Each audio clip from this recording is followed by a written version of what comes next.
J'ai pas compris, monsieur. La crise de Berlin. En 1945, l'Allemagne a perdu la guerre et le pays va être divisé et occupé par les vainqueurs. On va avoir d'un côté une zone américaine, britannique et française et de l'autre une zone soviétique. Si on regarde attentivement la carte, on s'aperçoit que Berlin est aussi divisé en plusieurs zones. On a donc une partie de la zone alliée qui se trouve en Allemagne de l'Est. Cette situation ne plaît pas du tout à Staline. Il voudrait mettre la main sur Berlin-Ouest.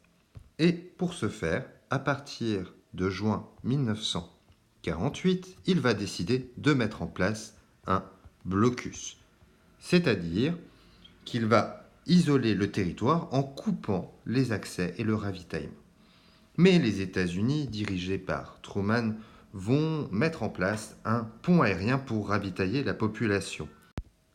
Et c'est en 1949 que Staline va décider de lever le blocus.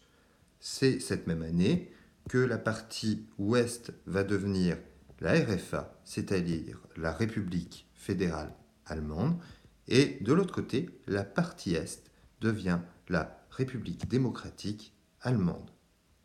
Mais Berlin devient le point de passage des Allemands de l'Est qui veulent passer à l'Ouest.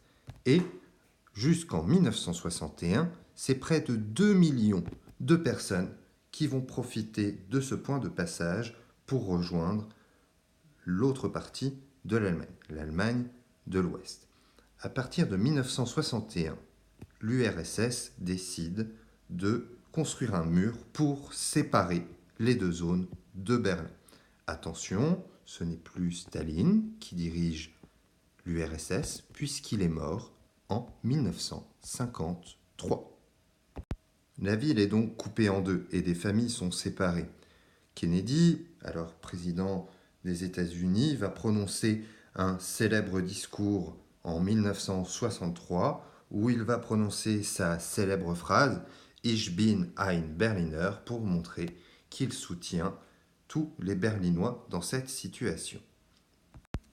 En 1985, Gorbatchev arrive au pouvoir et la contestation ne cesse de prendre de l'ampleur.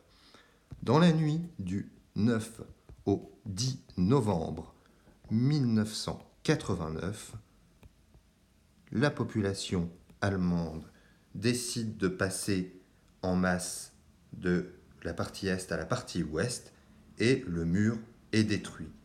Cet événement majeur préfigure la réunification de l'Allemagne en 1990 et Berlin deviendra la capitale de ce pays réunifié. Berlin témoigne donc des crises de la guerre froide par d'un côté le blocus en 48-49, puis la construction du mur en 61 et enfin la chute de ce mur et la réunification en 89, juste avant la chute de l'URSS en 1991.